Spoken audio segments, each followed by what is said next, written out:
Okay, good morning. Okay, the room is much more occupied and full now.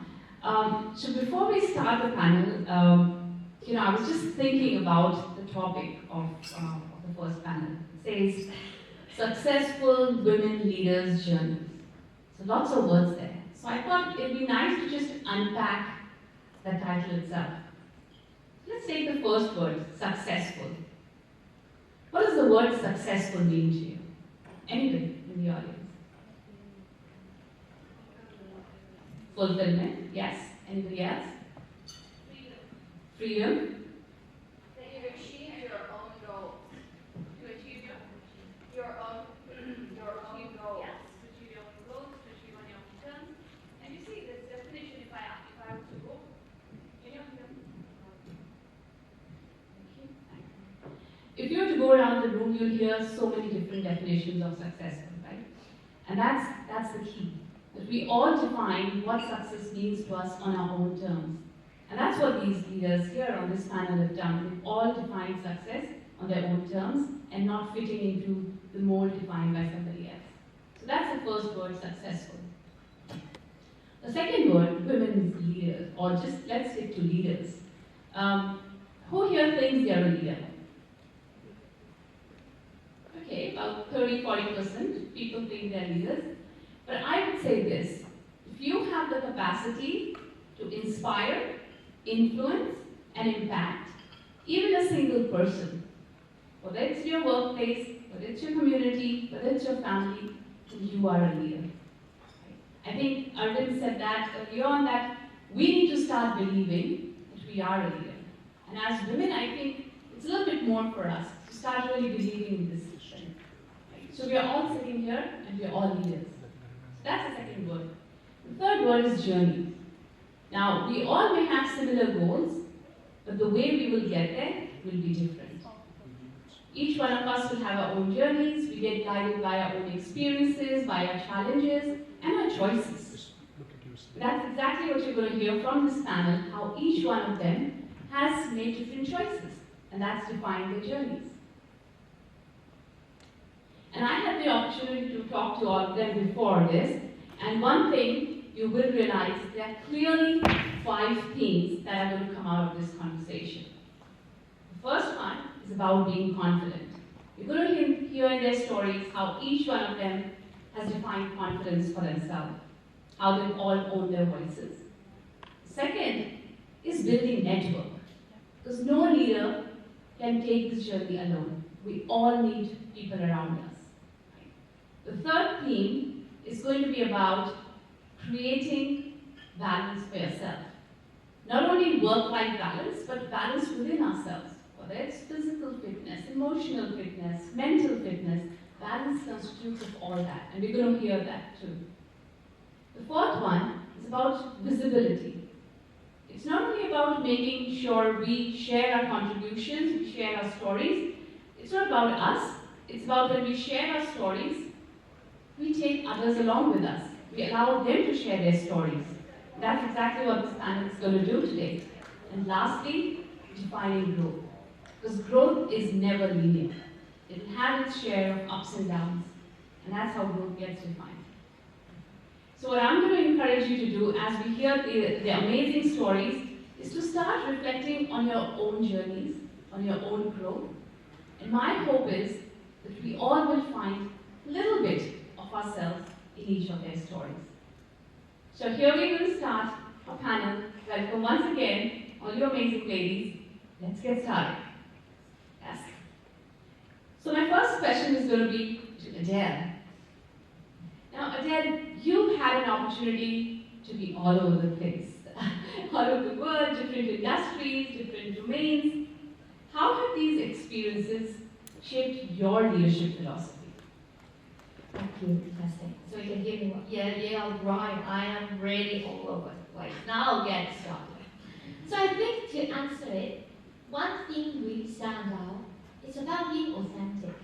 And I've been hearing about being authentic to your people, to your team, but I want to tell you, in order to be an authentic leader, you first need to learn to be authentic to your true self, to your very own self. And there's always that inner voice in all of us. And I wonder, have you been talking to your inner self? 20 years ago, I was a speech pathologist. I thought that was the most amazing job.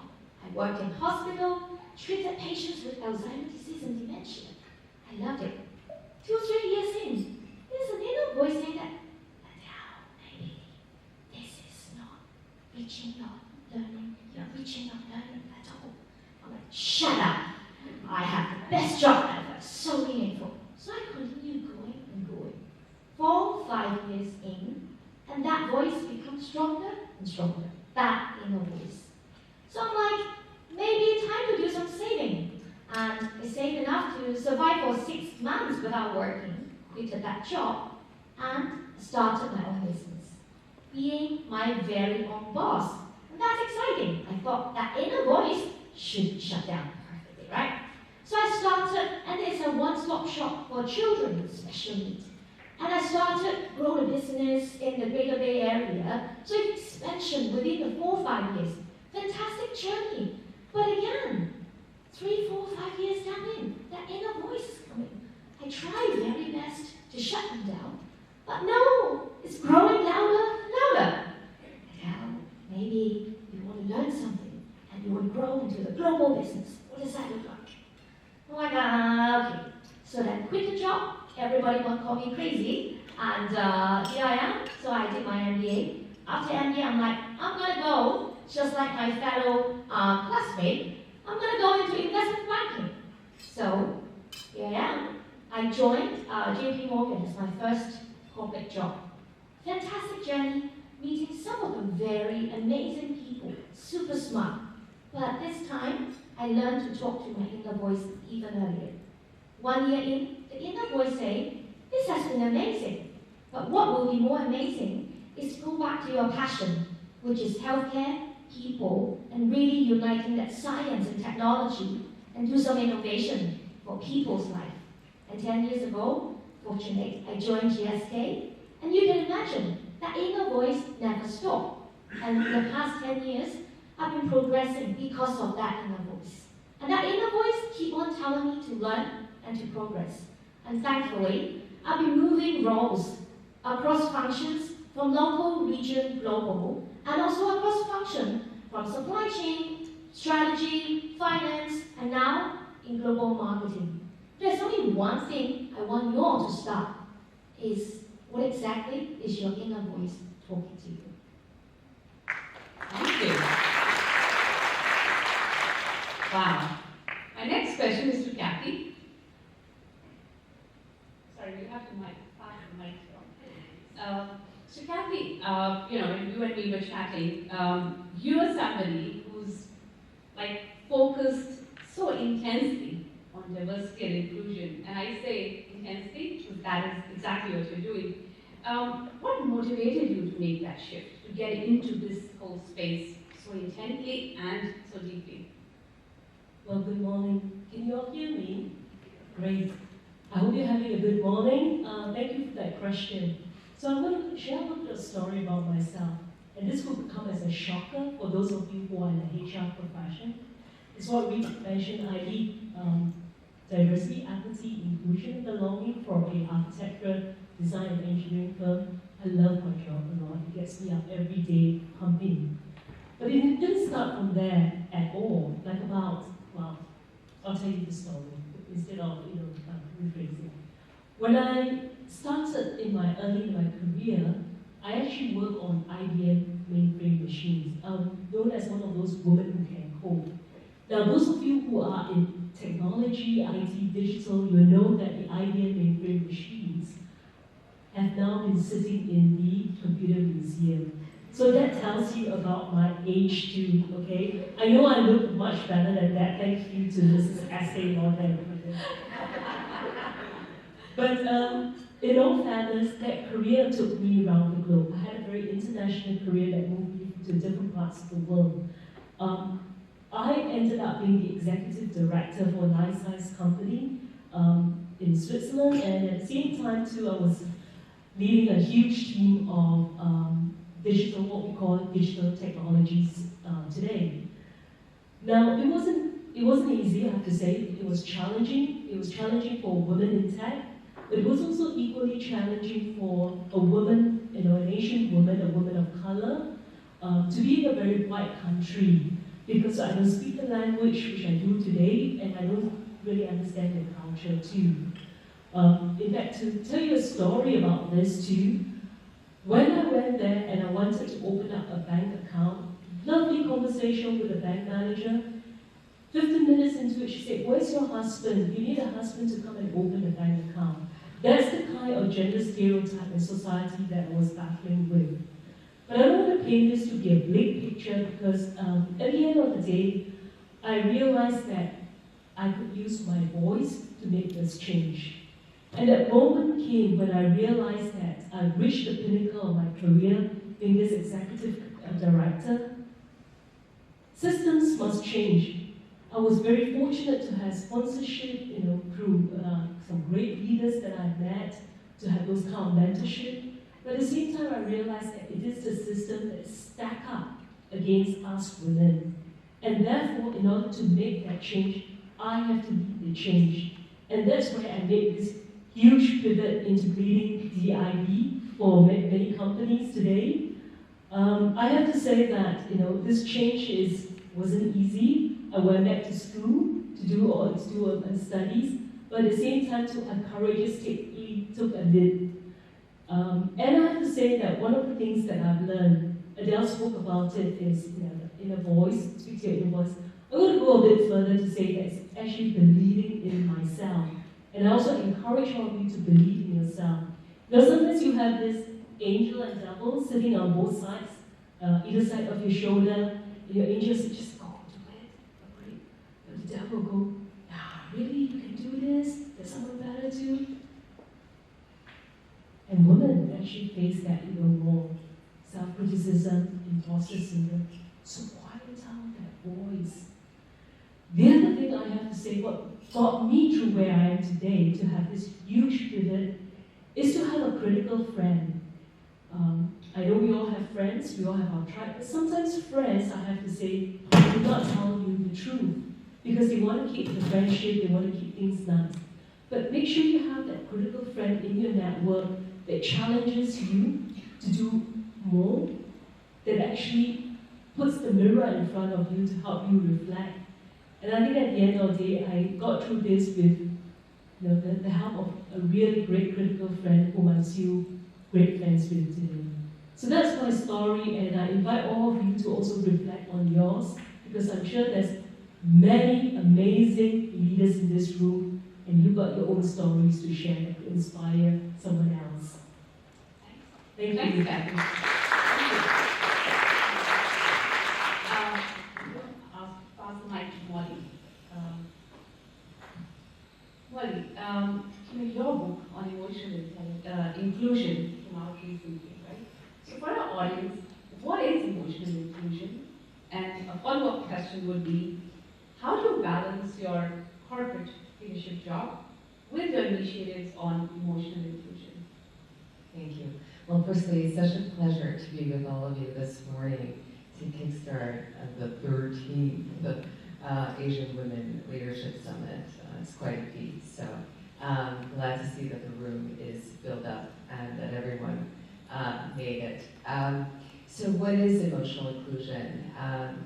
It's a concept that I introduced in my book, Emotional Inclusion and Humanizing the Revolution at Work, and also through my non-for-profit organization, Emotional Inclusion in the Workforce.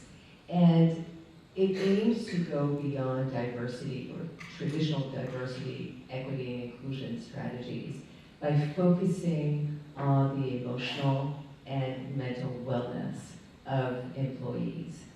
It aims to truly shift company culture, proving that prioritizing emotional health is not only just a humane thing to do, but it's also a smart business strategy. I mean, let's face it, it's now a fact. If we prioritize the emotional wellness of our employees, it pays huge dividends.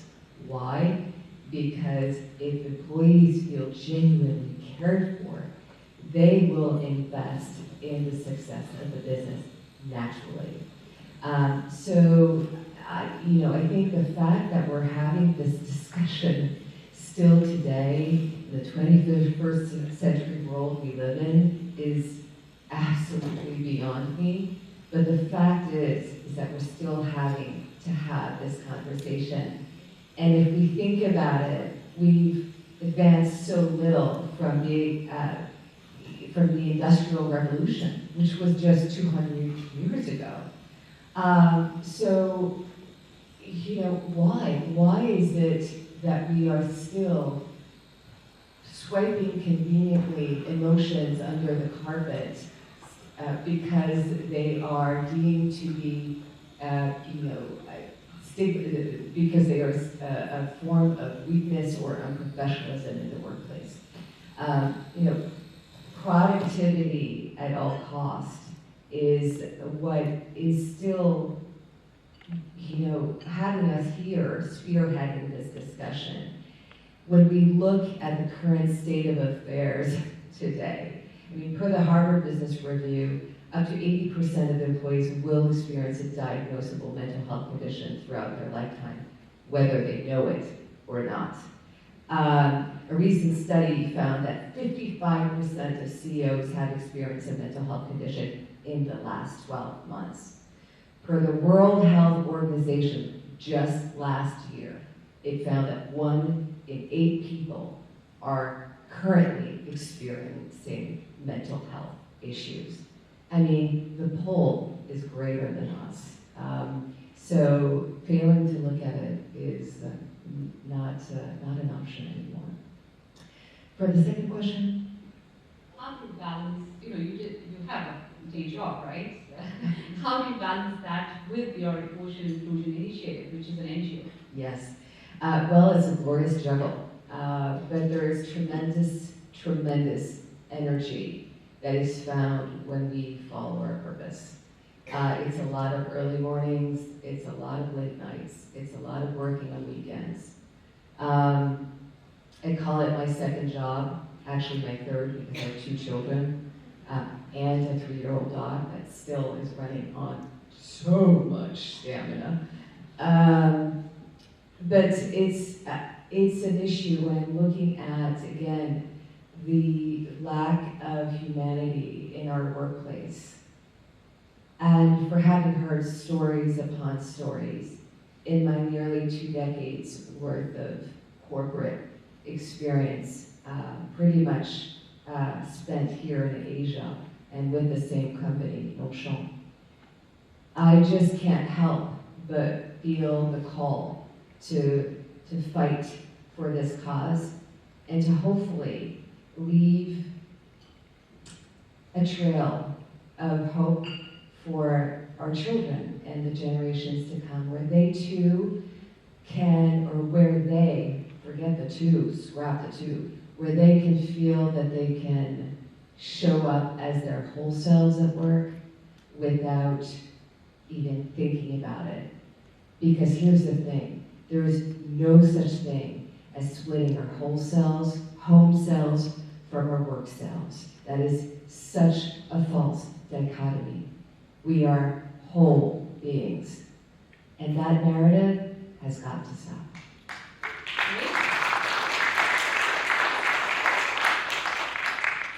My next question is to Sophie.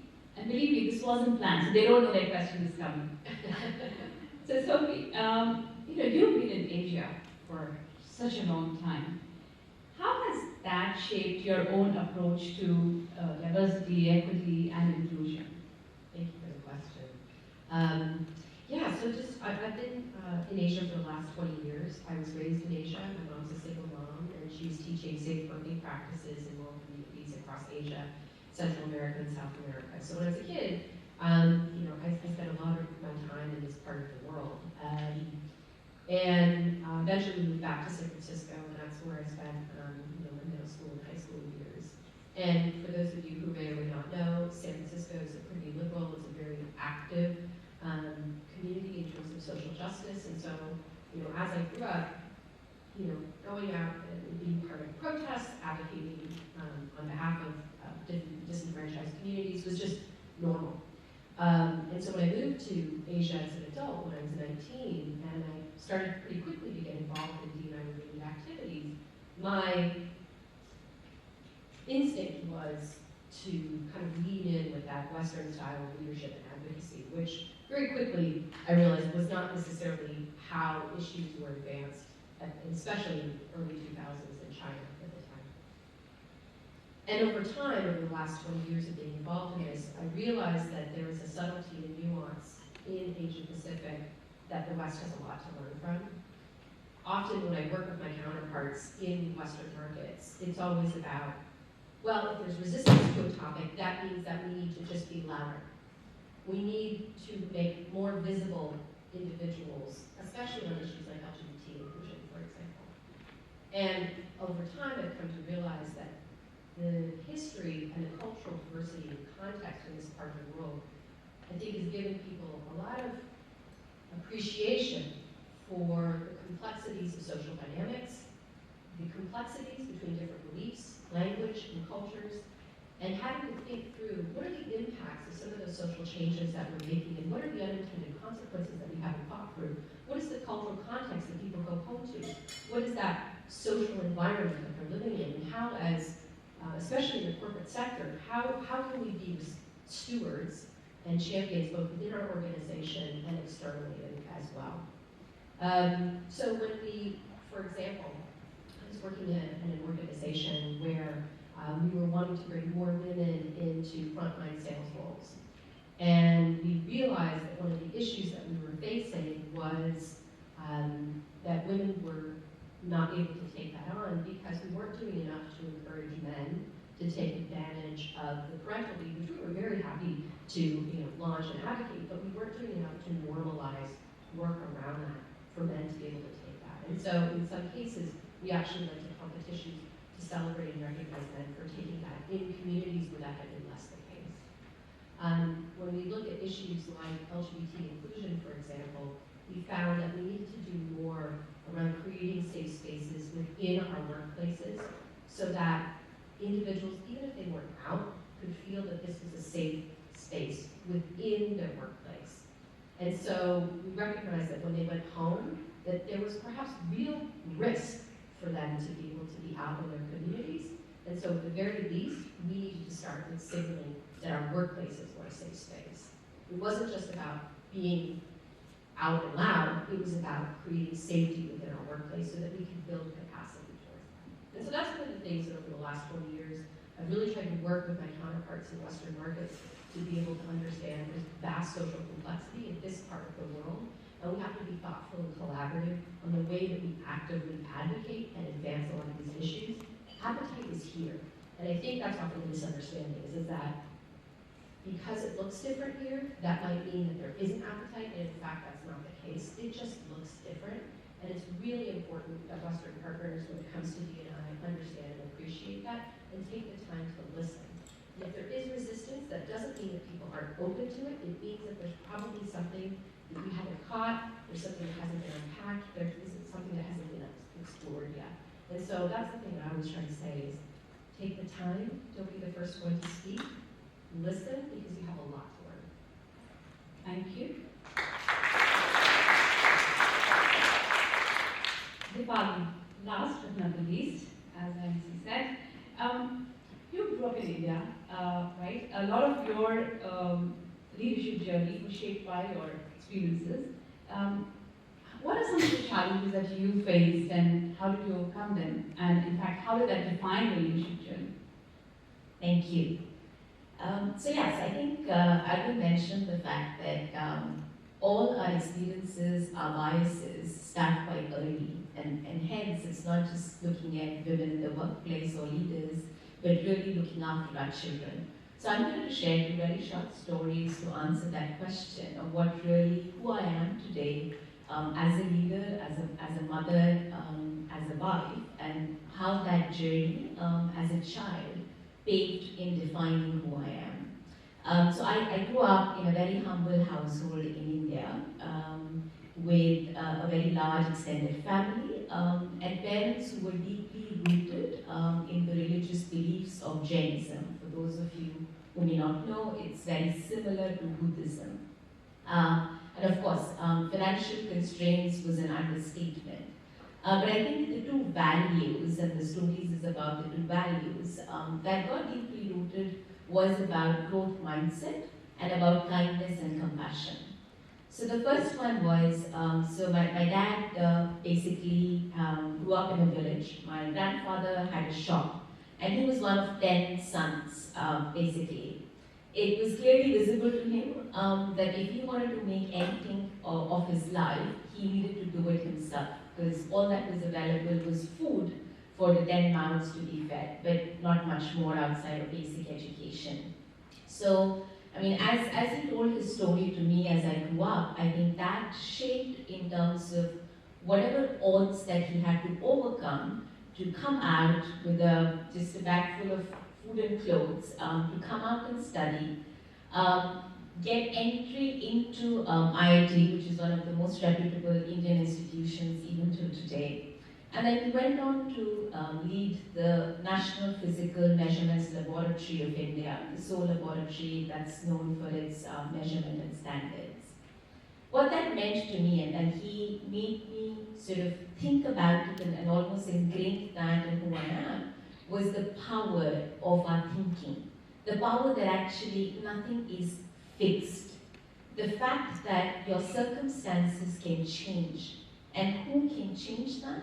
No one better than yourself. He literally, as I was growing up, and I'm sure with kids at different stages, you ask what do you want to be when you grow up, right? So of course for me it varied, it was like the flavor of the day.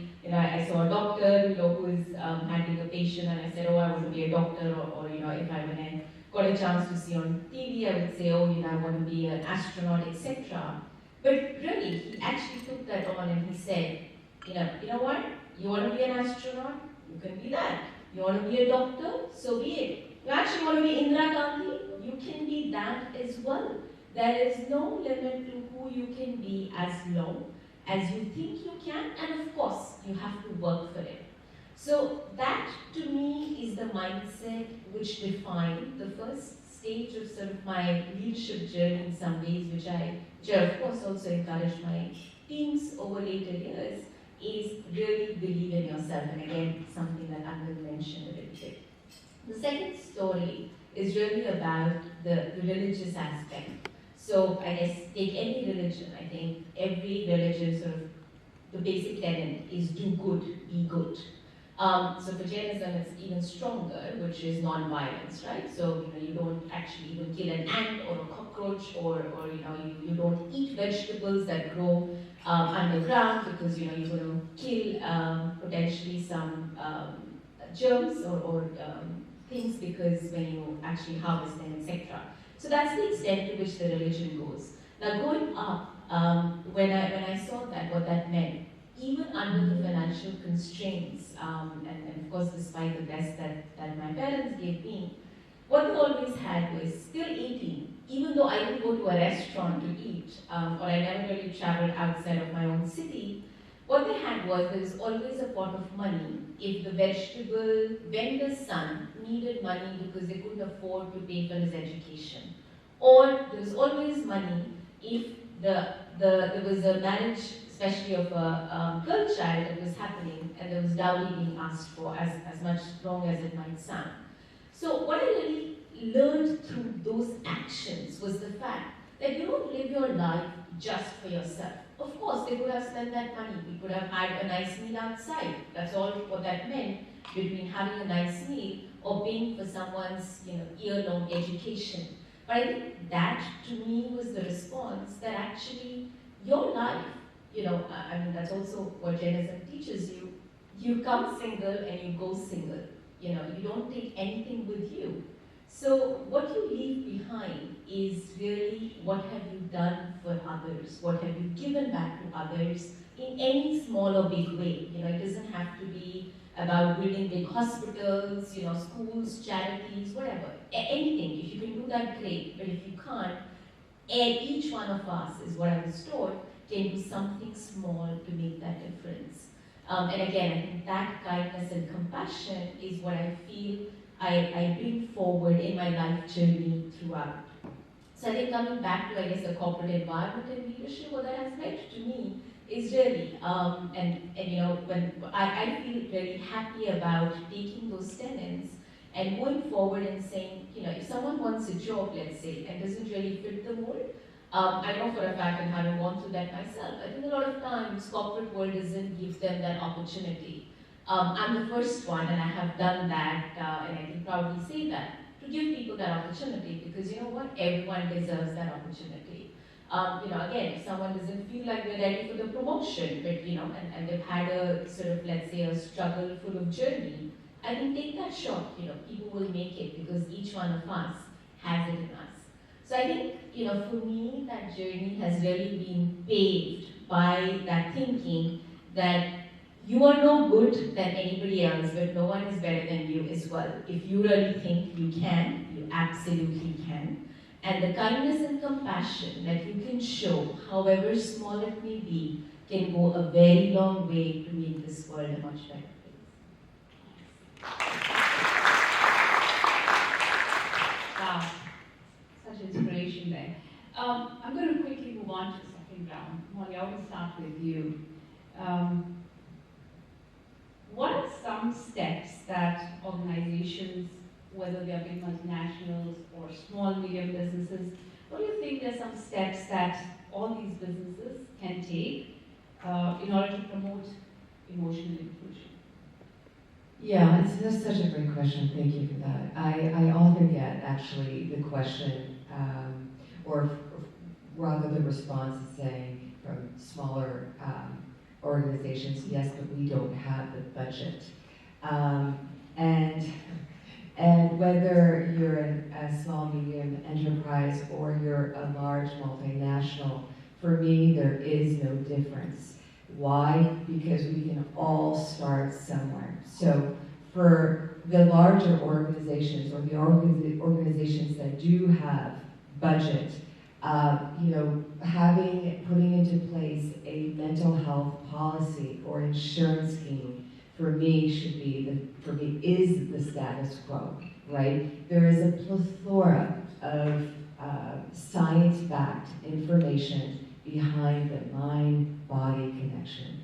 Why we are still not providing, again, across all organizations, mental health insurances is beyond me. But then, you know, you can start smaller. I think education is so important when it comes to the realm of emotional inclusion. Emotions are widely misunderstood. And I can tell you, as a leader, when I kickstart my meetings and I ask my colleagues, not my employees, but my colleagues, we're learning together as we move along, I ask each and every one of them to share an emotion with me.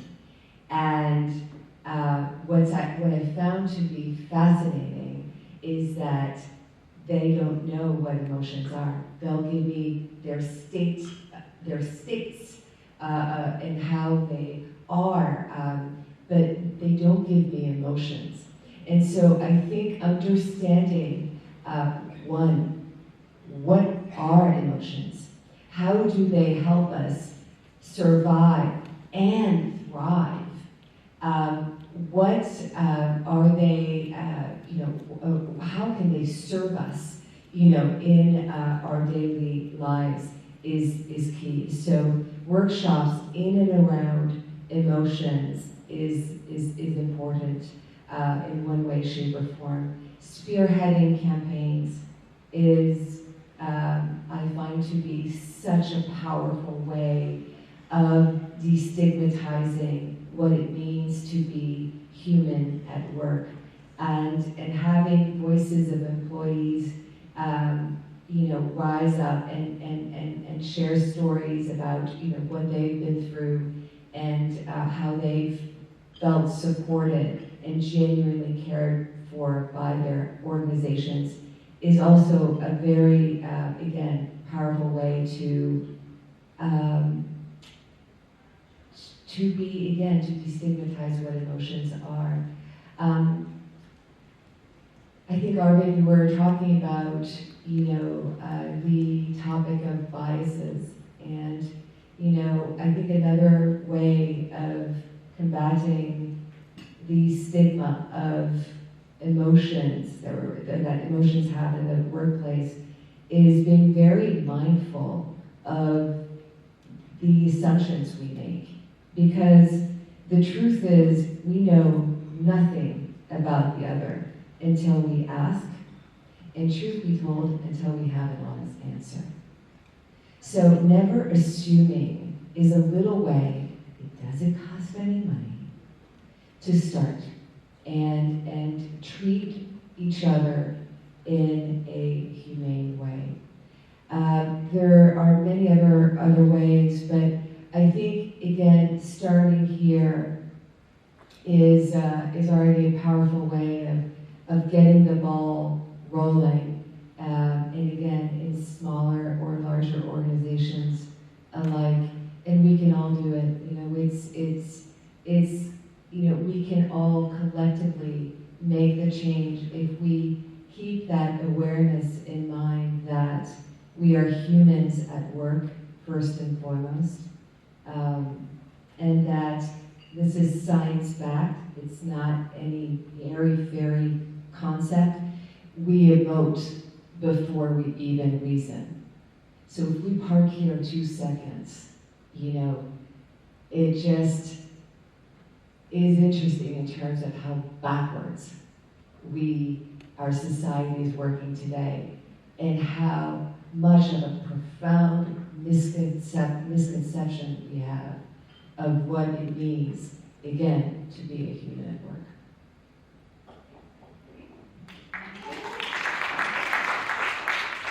Well, I couldn't agree with you more, and I think that's one of the, to your point around budget and businesses, I often hear as well with startups that they don't have the time, and they need to grow quickly, and so they'll come to that later.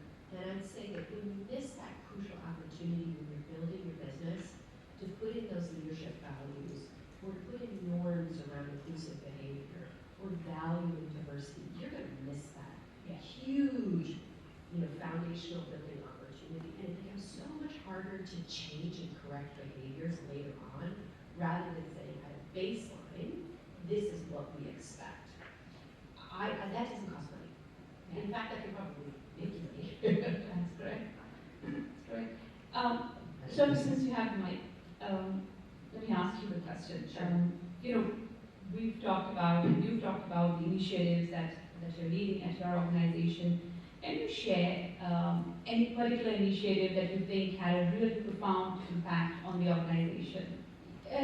So I'm relatively new at HSBC. I joined about a year ago, and so one of the things, I've done consulting work with HSBC probably about 10 years ago, and part of the reason I joined was just their leadership on so many D&I issues, and I was really excited about joining an organization that had that commitment and the scale for change. And they had some great practices in place when I joined. So there was the recognition that we need to hold leaders accountable, especially when it comes to bonuses around achieving your D&I goals. There's the great go-to-market piece, really understanding diverse customer segments and needs. But when I came into the organization, I realized that at a group level, we were very clear about that. But there wasn't a lot of time or energy or effort that was really spent on what does that mean as we cascade down within the business and within our organization. So our leaders were clear on their goals and what they needed to hit from a diversity standpoint, but there was a disconnect between, okay, well, what does that mean then in terms of the inputs that we make into our talent process to lead to those better outcomes? How does that have a knock-on effect for the customer? What does that mean for the way that we show up in the community within this business? And how, from a cultural perspective, are we ensuring that we're enabling leadership to support across those three pillars? And so that's when we came up with the model called the 4 components of success. Over the last year, I've been working with each of the 12 leaders in this business globally to be able to get them to articulate, what does this mean for your customers? What does this mean for the colleagues? What does this mean for your community? And how culturally are you going to lead to enable success across those? And that actually, optimistically, I thought that would take me a quarter, it took me 2. It was, and I realized it wasn't that people didn't want to do it, they had just never been asked to reflect. And I think there's a tendency to kind of default to, we're going to do these 3 things as an organization, and that's going to drive change. when you're talking about the scale of our business, which is 150 people, 150,000 individuals in this specific business, that just doesn't cut it. You have to be much more disciplined, like you would any other element of your business, and to really understand how does this translate into outcomes for my business. And so as a result, it's led to a pretty seismic shift, and it's not just HR in the room anymore, talking to business leaders about diversity and inclusion. We have chiefs of staff, we have customer teams, we have the philanthropic arms coming in as well, coming together to drive accountability. And it's really transformed the conversation. So it's a 3-year vision, that's where we're going towards. It's already, we're seeing huge shifts in the way that we're showing up in the market, how we're engaging with our employees, and we're looking at what does that mean, particularly around issues of social mobility in all of the areas of our business. So that's where we are so far. Great, thank you. Kathy, my question is to you. What have you, because you've been working so deeply in this whole space around policies, what do you think governments around the world, but also specifically Asia, right? What can they do to create this whole gender equality? I sometimes wonder if Sophie should be answering all the questions. Every time Sophie speaks, I learn so much from her. As you can see, Sophie's part of my tribe when I relocated to Singapore about 4 years ago. But I alluded that I did a master's, I went back to school, I went back to college, quite advanced in my age, and I deliberately chose Dublin, Ireland, to be the place to be because during 2016 to 19, if you would know that, Ireland is a very staunch Catholic country, sex before marriage, etc. But during those times, 2016 to 19, there was a lot of repeal action for abortion laws. So they repealed a woman can have access to abortion and the Planned Parenthood. The other thing was also about same-sex marriage equality. And I felt that at those seismic change, I want to be in a very conservative country that is flipping over to become very progressive. And I want to be there to learn. And so I realized that it is hygiene factors. Governments need to stand behind this equality. They need to put behind public policies that could help gender equality or all forms of equality at the end of the day. So to me, this would be things like anti-discrimination laws, it would be promotion of family benefits, and also even looking through the eyes of flex time. And I'm so heartened to see that the Singapore government is pushing for all these initiatives in order to do this. But it's not enough. Policies are just not enough. It's about changing minds and attitudes, at the end of the day. And to me, gender equality does start at home. All of us in the room, we have the responsibility to be role models to the next generation. Especially when we think about work like unpaid work, aka I call it household chores itself. How many of you have children? Can you have that? Yeah. Oh wow, that's practically nearly everyone in the room. So if you have children, just be mindful on what kind of examples and you're setting up at home to make sure that work is equally distributed. And if you're rewarding your children with, for doing some of these unpaid work chores, please make sure you pay your boys and your girls equally, because I think that will allude to some of the things we face in the gender pay gap at the end of the day.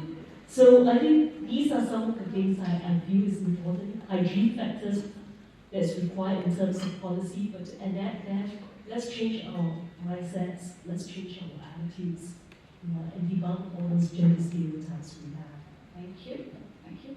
Deepali, my question to you is, and I've been shown the time, so I'll quicken the speed. What's an actionable advice you have for aspiring leaders? And there are lots in the room here today. Yeah, so I'm going to start with, and again, thank you, Adele, for sort of saying that. It's really about believing in yourself. When you believe in yourself, others believe in you. It's about having that trust, not just in who you are, but the skills, the achievements, the capabilities that you bring. And I do note the word actionable in that. So 2 small things that I did for my life, and I'm very, very happy to share with actually anybody that ever cares to want to know and ask. So one, I actually have a folder where I put every single thing, written or unwritten, that was said to me which is good. You know, so any thank you, any pat on the back, anything else. Why is that? It's not to boost my own ego. It is because each of us go through that journey of self-doubt. There are going to be rainy days. There are going to be times when you will, as much as, you know, however confident you are, however the growth mindset that you will have those moments where you say, can I really do it? And when I have that personally, I go back into that folder and I go through all of those to just say, this is what others have told me for who I am. And it gives me, I guess, that missing piece of impetus to just sort of move ahead and go back into that zone of I can do anything as long as I'm open to learning and growing. And I think the second small piece of advice is really invest in yourself, right? We do so much for, and we should, about others, you know, I mean, Kathy just mentioned, right, for kids, you know, for families, for corporates, you know, we do work, right? Invest in yourself. When was the last time, you know, you took that solo trip? You know, you took a baking class, you traveled, you know, you took a sabbatical and perhaps traveled. Whatever it is, I think, again, it could be big, it could be small, but taking out time for those small moments that really mean a lot to you actually helps you build your confidence, because you know that whatever choices you are making, whatever you're thinking, you've done it. So however small or big it might be, it gives you that additional impetus. So I'll end with saying, as Christopher Robin said, you know, you are smarter than you think, you are braver than you seem, and you're definitely much better than who you think you are. Thank you. So we're going to wrap up the panel with the last question to Adele. Been quiet for a while, Adele. As a people leader now, how do you promote leadership diversity within your organization or even outside your organization? How do I promote? Wow, that's a deep conversation. But I think one thing that is really important in terms of promoting that diversity is really be a good role model. And when I say being a good role model, it really means several times, even at really adversity. Now last year, Easter, I had the most memorable Easter. I was diagnosed with breast cancer. And then, Singapore being Singapore, I'm so blessed to be here. Within 3 days, in our hospital, a series of really intensive chemotherapy kickstarts. So I didn't really have time. What I was just thinking is like, oh, okay, poke here, do this, you know, go through that. 3 weeks in, I have a lot of good time because so much time in hospital. So I started thinking a lot about what's really important. So 3 weeks in, I called my line manager. Hello, boss. I reflected. There are 2 things that are really important, especially at this moment in time. Number 1, I want to spend time with my family. Sure, yeah. Second, I want to come back to work while I'm doing chemo. Are you crazy? The company has a very clear policy that you can take time off. I said, yes. I thought through it. I'm not crazy. And I realized at this point in time, feeling normal, making myself feel normal is very important. And I'm like everybody. Breast cancer, I believe, you know, based on statistics, 1 out of 8 or 1 out of 13, depending on which research you're talking about. I'm sure a lot of people are going through the same, but they might not have the same courage or even feeling the safe space to talk about it. So here I am. I head back to the office with bald hair, and then most of the time it's virtual working. But what I've learned in that journey is to be extremely, extremely strict about setting boundary. I've never been so effective. Now, don't get me wrong, I'm effective when I work, but I've never been so effective. That moment, that 6 months, I set boundary clearly. I want my team, I delegate my team to do things that they need to do. I set boundary. I no longer volunteer for work that is really not important. I focused, I delivered. So Monday, Tuesday, I'm hospital. Wednesday to Friday, I feel so normal. And most importantly, I feel a safe space. I feel the teams with me. I feel even though as a leader, I'm able to be vulnerable. Now fast forward, 6 months in, completed successfully for the whole chemotherapy. And right before I start my surgery, it's time to really take some time off finally. But I have, in my job, I have to connect with quite a number of global and regional colleagues. And being a marketer myself, I really don't have time to go one-on-one updating each other. Right? So what I do is I created a short video. Number one, showcasing what I've learned. That's so much learning in our adverse time. It's a difficult time. Talk about it. Number two, commitment. Commit to the people and the organization, the people who truly care about you, then I'll come back stronger and better. And here I am. And what I want to say is that video has gone viral. I received a number of emails, Teams message. Many of them reached out, of course, wishing me all the best, but at the same time, come in and tell me, thank you for being this role model. I wish I have done the same. I hide my illness, I hide my so-called disability because I worry people would discriminate me. And I want all of you to think about simple things, whether you are a people leader or not, every action counts. If you see your action potentially could inspire people to feel good and to do some better things, do it. And I think this is what I mean by true role model, even at your adversity and vulnerability. It's really the best part for us to be a best leader as well as helping to promote true diversity. Thank you.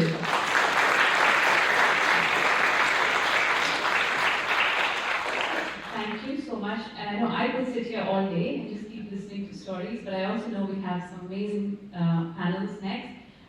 Do we still have time for questions? Okay, we can take 2 questions. Any questions for our panel? Yes, we have. Will you speak up loudly? I'll try and the last. I'll take away.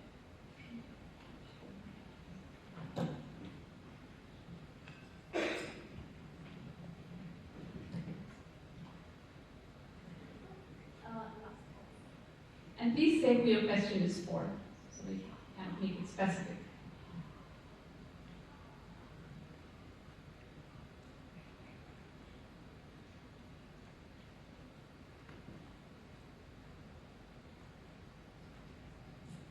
Hi, I'm Shiva. I work with a firm called Smith. Okay, we do a lot of inclusion work. So the panel, thank you very much. Extremely interesting and inspiring. My question is to Mollie. I absolutely love your idea of emotional inclusion. One of the challenges what we face is when we're dealing with people is there's a lot of unwritten things, like is the microaggressions and the microaffirmations. Often they cause, they help in emotional inclusion and in emotional exclusion. A flick of an eye or not paying attention to somebody when they're speaking. These things actually help convey positive emotions and negative emotions. How do you coach people on that aspect? That's a very, very important aspect. Yeah, thank you very much for the question. And so all those nuances, right, in the way we behave, and sometimes the way we behave can call for, misperceptions, as you were saying, just, the flick of an eye, just like, or just brushing someone off because one is in a rush or going into the next meeting, and the person you had that very small interaction with was feeling especially vulnerable because of whatever they were going through. I think ultimately, it comes to communication and breeding spaces where we are open with one another.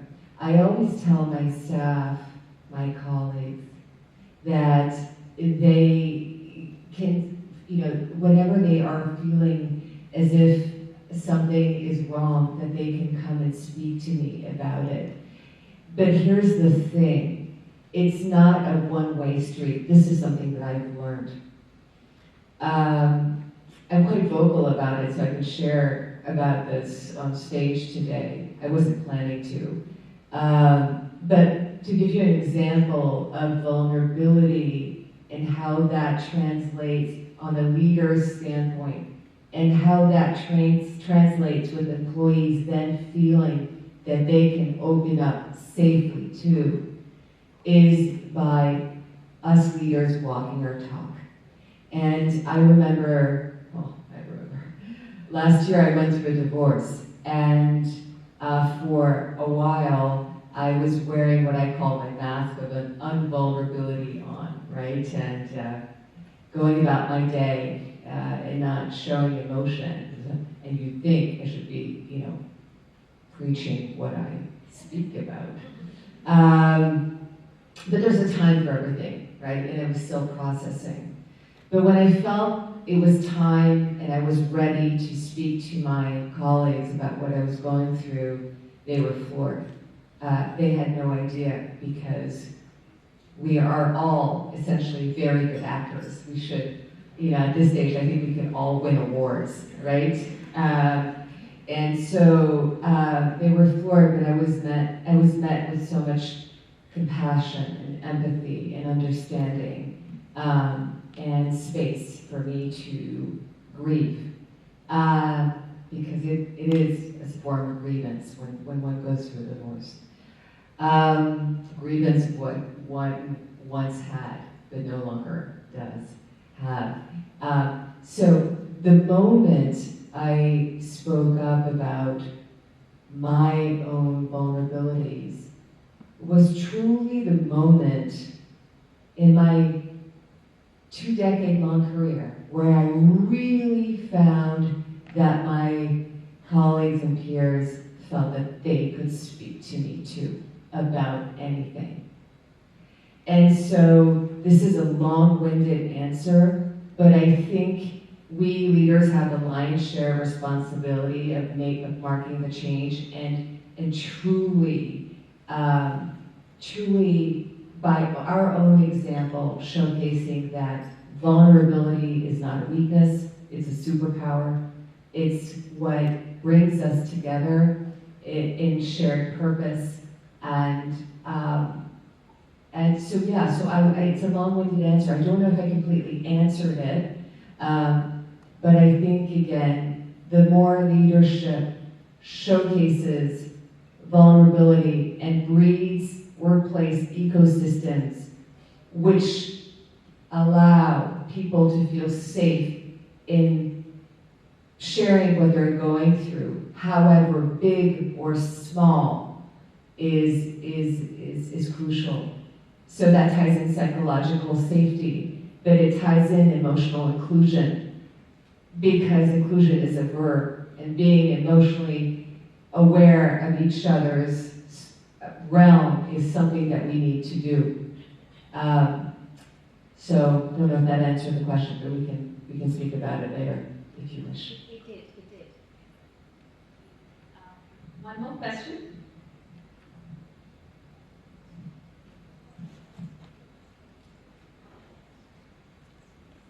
Okay. I know we had more time, but we took a lot of extra time, which is fine, because you all have such great stories to share. But there will be opportunity during the coffee break and during the lunch. So please, if you have any questions for our panelists, please walk up to them and ask them more questions. They'll be happy to answer. Okay?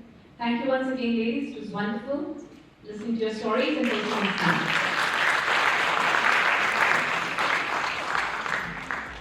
Thank you so much, ladies. Can I please have you in the middle for a group photo?